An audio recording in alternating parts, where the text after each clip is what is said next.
Республика күнде Жетісу облысының тұрғындары мемлекеттік ту көтеру патриоттық акциясына қатысты. Ауқымды шара өңірдегі аудан қалалардың барлығында бір мезетте ұйымдастырылды. Салтанатты жиында мерекенің тарихы баяндалып, мән мағынасы түсіндірілді. Талдықорғандағы патриоттық акцияға 1000-нан аса адам қатысты. Көпшілік аймақтағы ең үлкен тудың көтерілу сәтін тамашалап, өнерпаздармен бірге әнұранымызды асқақтата шырқады.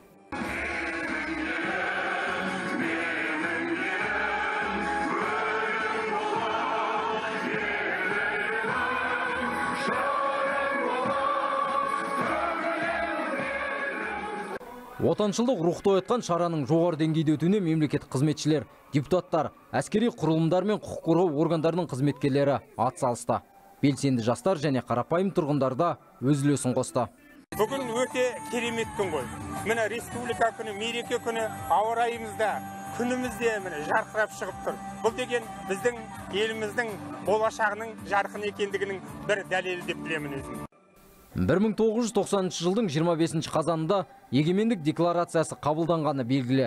Тарихи шешімнің 34 жылдығына арналған акцияда мерекенің мазмұны айшықталды. Ата-бабаларымыз білектің күшімен, найзаның күшімен күресіп, сан ғасырлар бойы аңсаған күннің орындалған күні. Бұл шынымен де қазіргі біздің тәуелсіздігімізді айшықтайтын үлкен ұлық мереке. Ту көтеру рәсімі қала тұрғындарына арналған мерекелік кешке ұласты. Патриоттық әндер шырқалып, көпшілікті ерекше сезімге бөледі. Шыңғыс Қалиден, Айгүл Ғазизуллина, 24 KZ, Жетісу облысынан.